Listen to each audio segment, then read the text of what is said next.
In just a moment, Sleep No More. But first, here's the way NBC Radio cooks up a dish you're sure to enjoy. First, we take Eddie Howard and his orchestra, add songs by Dick Hames, and then blend with the music of Tex Beneke. We spice with comedy, sprinkle with games and contests, and stir with jack-of-all-trades, master of ceremonies, Bert Parks. And lo and behold, we have an NBC bandstand, a refreshing dish of entertainment that really gives you a lift in the morning. And the NBC bandstand won't add an inch to your waistline. And now stay tuned for Sleep No More on NBC. This is Nelson Olmsted. Sleep no more.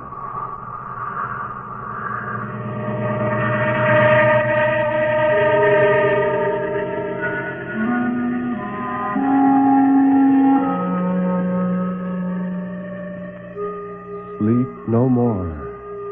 Turn down the lights. Sink back in your chair and don't look into the shadows.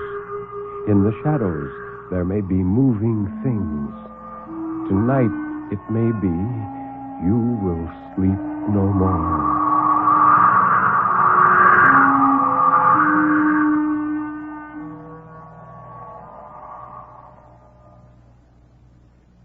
Good evening. This is Ben Grauer introducing tonight's Tale of Terror, told by Nelson Olmsted on the National Broadcasting Company's presentation of Sleep No More. The story of terror can be as simple as a sheeted ghost rattling chains. It can be a complex and hidden world of horror, lurking in such unholy dimensions as only the dead and the moonstruck can glimpse. Or it can be those terrible, fathomless shadows which lie buried deep in the primitive mind of civilized man. And for this evening, well, Nelson Olmsted, tell us about this evening's story. Thank you, Ben. We have two stories tonight, and the first of these is by a favorite author of mine, a citizen of Roanoke, Virginia, by the name of Nelson S. Bond. Every time I think of this story, I'm reminded of a certain limerick which goes, "The other night upon the stair, I saw a man who wasn't there. He wasn't there again today. How I wish he'd go away." And that might very well serve as the theme of the first story. It's called Mr. Mergenthwurkers' Loblies.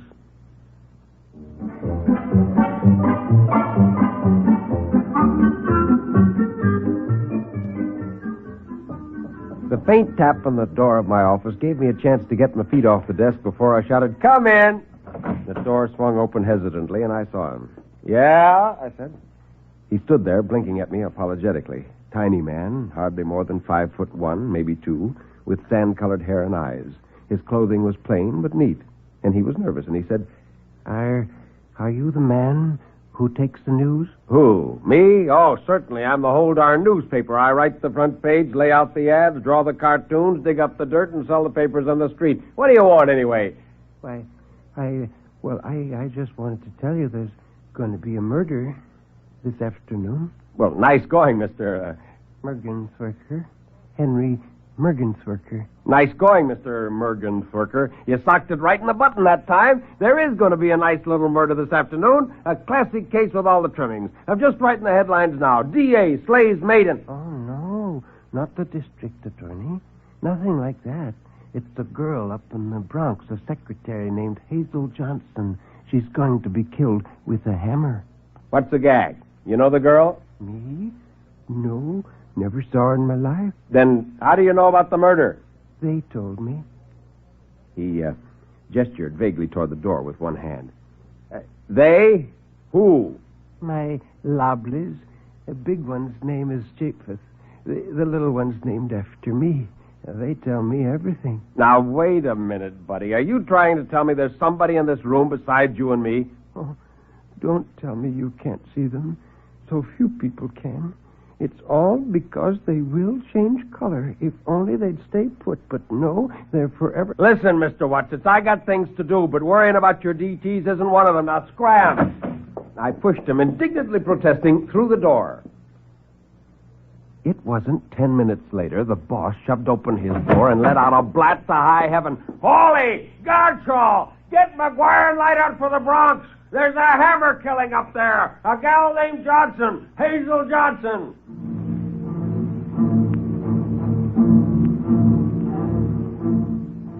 The funny part about it was there was no mystery connected with this hammer job. They caught the guilty man an hour after they found the body, and he confessed right off the bat. What I mean is, there wasn't one thing to connect my weird visitor with the case. So the affair bothered me.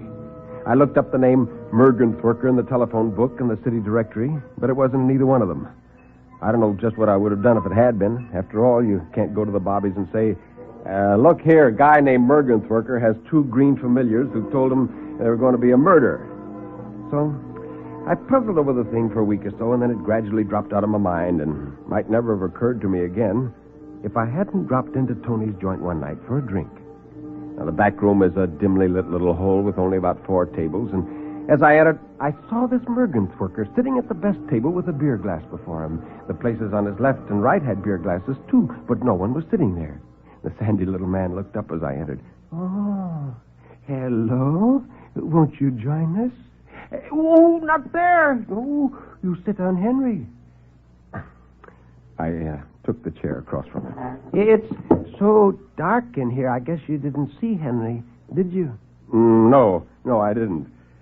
Listen, buddy, I've been looking for you. How did you know about that Johnson murder? My loblies. My loblies told me. Henry here and Japeth? Yes, certainly. They tell me all sorts of things. For instance, did you know the Second National is going to be robbed on Tuesday? The Second National? Yes. 4 men in a blue car will hold it up at 3:30 p.m. Only the police will catch them. They're going to smash up the car trying to escape. Oh, got all the details, haven't you? I always have all the details. I had all the details before, but you... Well, it doesn't matter. Will you call Tony, please? Japeth wants more beer. I gulped and stared at Japeth's glass. Or maybe I stared first and then gulped. The glass was empty. And I would swear on a stack of proof sheets that I'd been watching Mr. mergenthwurker every instant since I'd come in, and he hadn't drunk that beer himself. Say, does he drink very much beer? Oh, barrels. Both he and Henry. But what can I do? If I don't buy it for them, they make scenes. Scenes? Yes. You know, pinch people on buses and whisper things to girls, and especially pretty girls and young girls. Oh, Henry's the worst. He just doesn't seem to care what he says to young girls. mergenthwurker, either you're off your trolley or I am. You call Japeth and Henry loblies. Now, what do you mean by that? Why, that's what they are, of course. But how or where did you get them? I've always had them. Ever since I was very young. Japeth came first, but he was lonely, so after a while the little one came too. We named him Henry, after me. Of course, he was very young when he came, and he had some perfectly awful habits at first, but he's starting to get over them now. Habits? What kind of habits? Oh, lobley habits. Things like Pwidgeton and Rickentrooks and... What's that? Oh, well, Japeth says you wouldn't understand. Do you mind? Not at all, no. Say, mergenthwurker, I've got to run along now, but I wish you'd drop in at our office again someday soon and bring the loblies with you. Thank you. I will. I rose from the table, reaching for my hat. Oh, Japeth and Henry say thank you for the beer. I glanced at the table swiftly, and once more, the beer glasses were empty.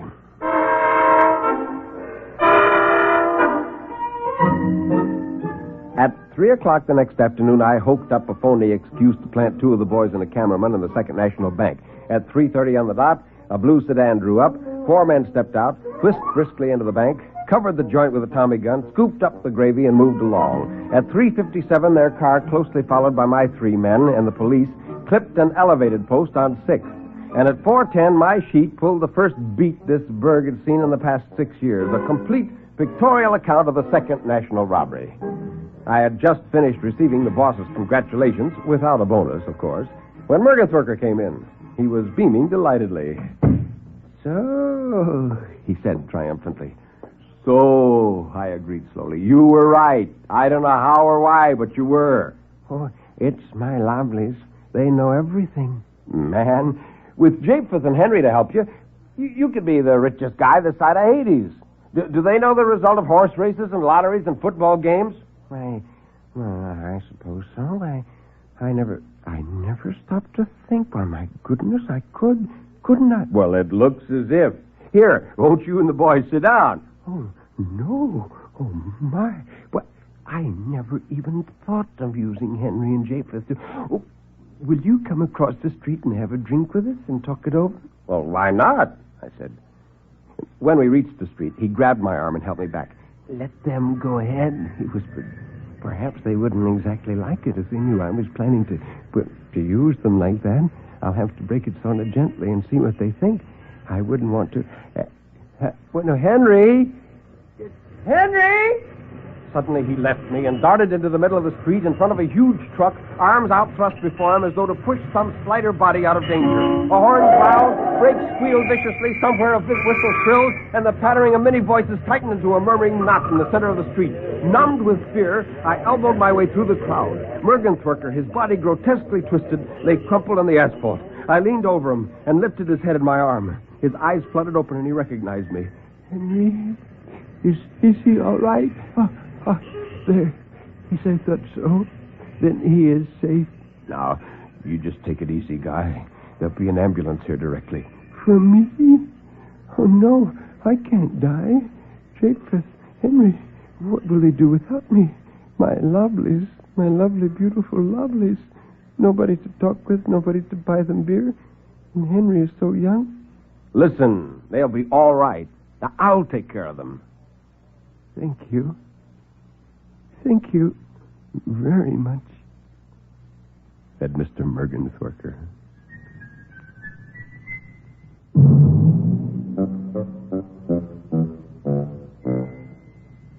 This has been Nelson S. Bond's short story, Mr. Mergenthwurker's Loblies, as told by Nelson Olmsted. And now, sir, what's the second of tonight's stories? It's something of a paradox, Ben. A chilling story of a heat wave. During the dog days of summer, have you ever thought what heat could do to your mind if you're nervous and excitable? This second story concerns two men who found the hot, oppressive, humid weather charged with mystery and weird prophecy. This is W.F. Harvey's remarkable narrative, August Heat.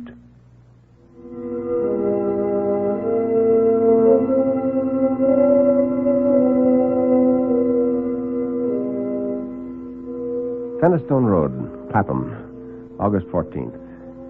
My name is James Clarence Wittencroft. I'm 40 years old, in perfect health, never having known a day's illness. By profession, I'm an artist. This morning, after breakfast, it was oppressively hot.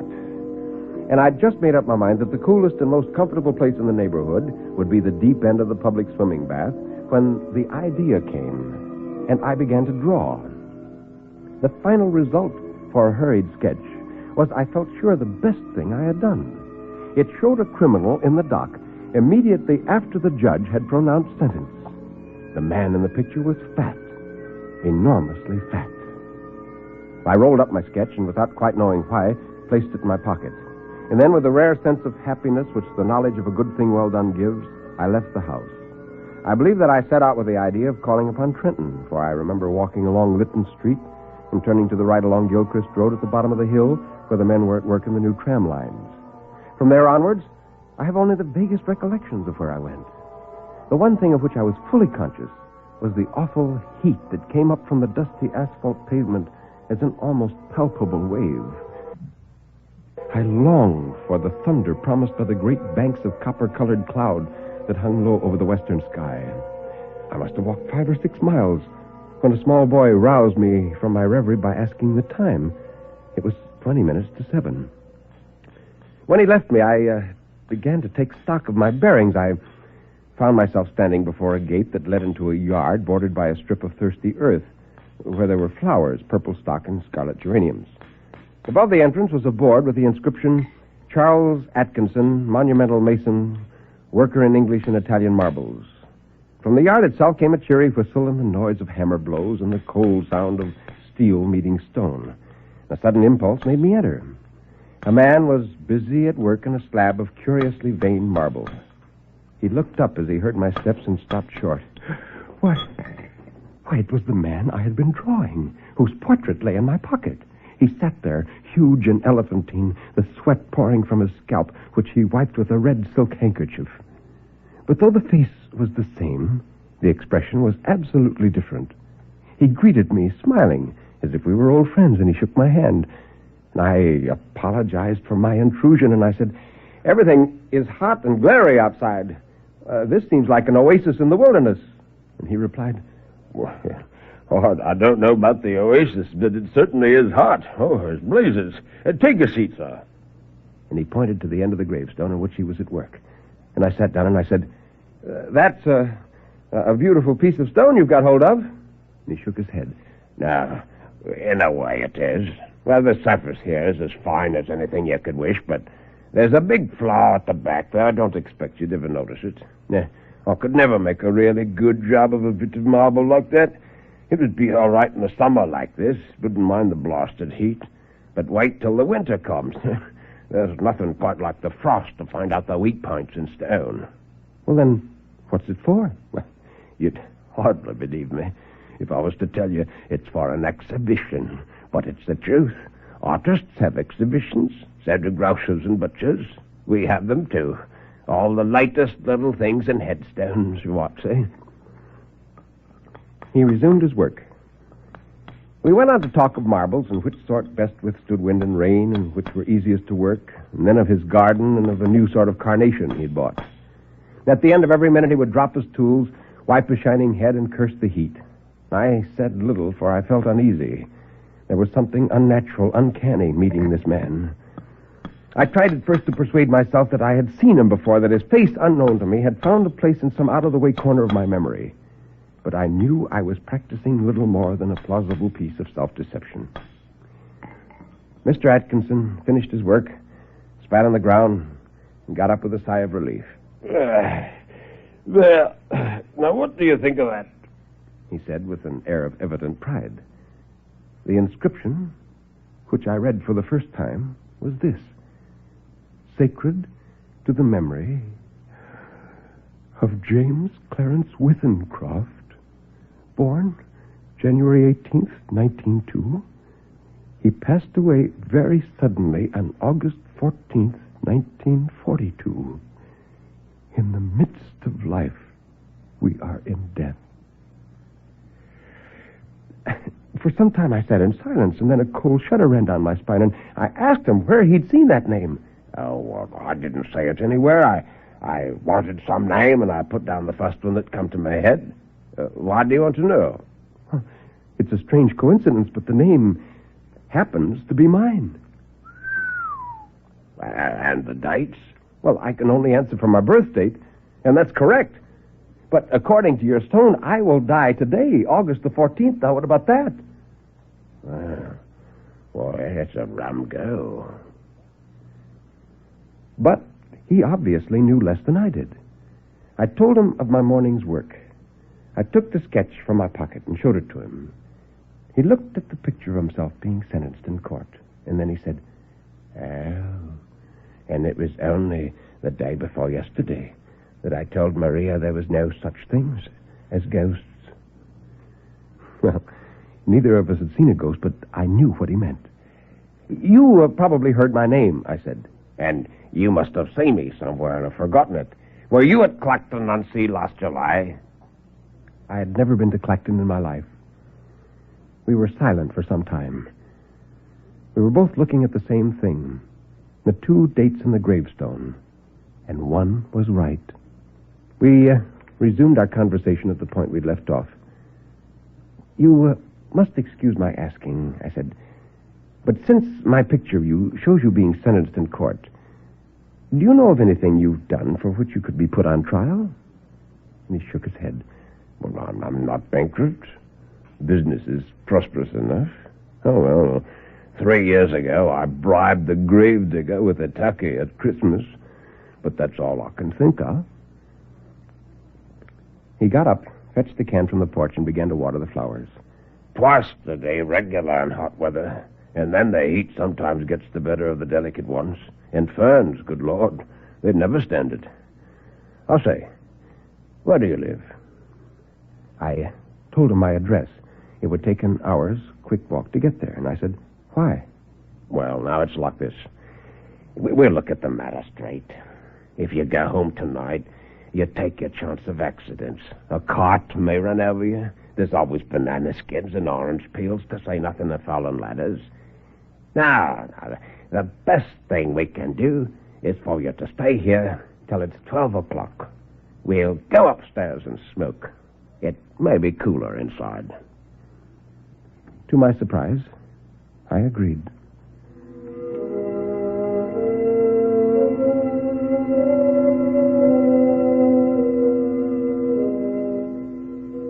We are sitting in a long, low room beneath the eaves. Atkinson has sent his wife to bed. He himself is busy sharpening some tools at a little oil stone, smoking one of my cigars the while. The air seems charged with thunder. I'm writing this at a shaky table before the open window. The leg is cracked, and Atkinson, who seems a handyman with his tools, is going to mend it as soon as he's finished putting an edge in his chisel. It's after 11 now. I shall be gone in less than an hour. But the heat is stifling. It's enough to send a man mad. Signed, James Clarence Withenscroft. Well, there we are, Atkinson. I've written down all that's happened to us in this strange day. Have you finished with your chisel? I say, Atkinson, what's the matter, man? You're as pale as a ghost. Atkinson, what are you doing? Wake up, man. Atkinson.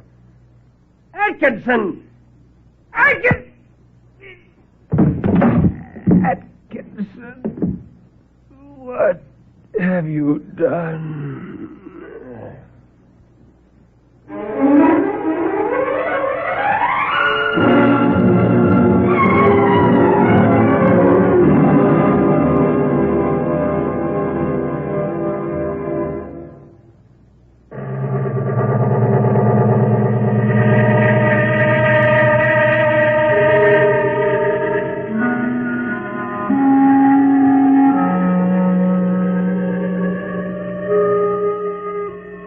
You can turn up the lights now.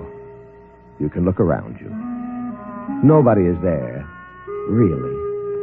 Everything is all right, isn't it?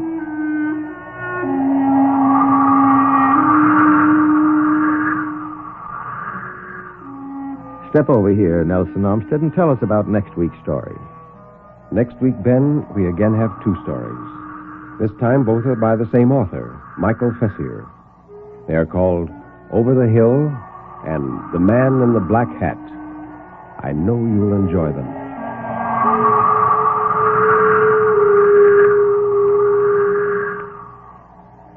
You've been listening to Sleep No More, an NBC Radio Network production directed by Kenneth McGregor. Mr. Armstead's albums are recorded exclusively for Vanguard Records. Until next week, when Nelson Armstead will again be here in person, this is Ben Grauer bidding you all good night.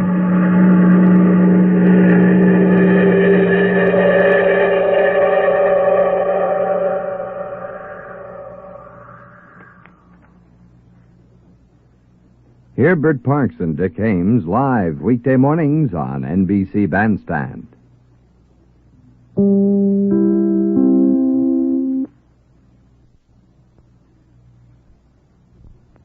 Norelco, largest selling electric shaver in the world, presents the Olympic Games. We take you now directly to Melbourne, Australia. This is Bill Henry in Melbourne, where American victories in track and field are becoming rather commonplace, but where repeat winners are still something of a novelty. The first repeat winner in the games was Bob Richards, who again captured the pole vault, doing so by a very narrow squeak in which he hit the bar. second was Perry O'Brien in the shot. But he won easily today, beating his Olympic record in every throw. He talks about it with Jim Simpson in just a minute. This sportscast is brought to you by Norelco, the largest selling electric shaver in the world and the fastest growing in the United States. Norelco looks different, is different, and what a wonderful difference it brings to shaving. Gone is the pinch and pull of shavers that work with back and forth action.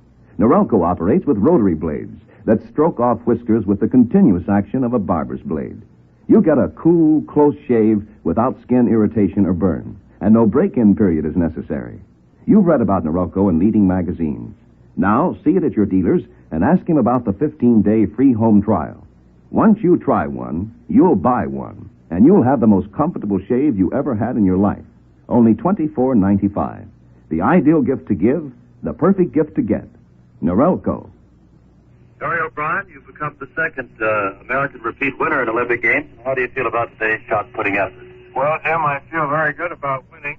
I was very pleased to be able to get all 6 of my throws over the existing Olympic record. I was a little disappointed I didn't throw farther than I did, but to win the gold medal is the thing to do, and I was very happy to be able to do it. Very earlier, you were saying that everything here, the officiating, the pits, and everything else were perfect, but that the pits themselves were a little slippery. Yes, that was the case. Everybody was at the same disadvantage. They had brand new shot puts, both brass and iron, that had never been thrown before, and they had a rather slick surface.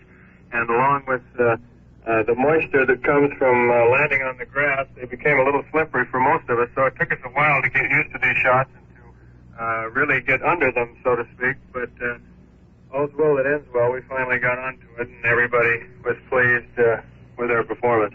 Barry, you, of course, have what until now has been described as an unusual form of the shot put event.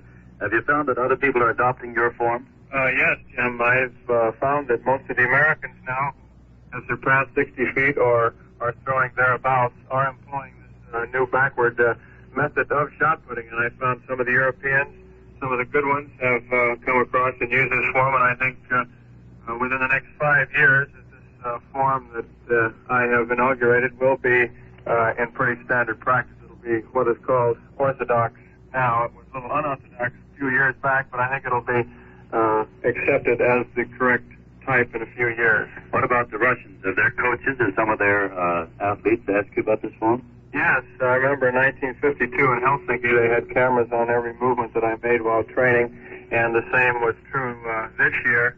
They had a lot of cameras, and they were quite eager to find out about this form. It seemed that there was something that they were missing along the line in regards to technique, but their shot putters who have been employing this technique the last couple of years have upped the USSR record by several feet. Well, Perry O'Brien, thanks very much for being with us. Congratulations again to you on winning your second Olympic gold medal. Thank you very much, Jim. This is Jim Simpson in Melbourne, Australia. Now stay tuned to NBC for more news of the Olympic Games. This sportscast has been brought to you by Norelco Electric Shavers.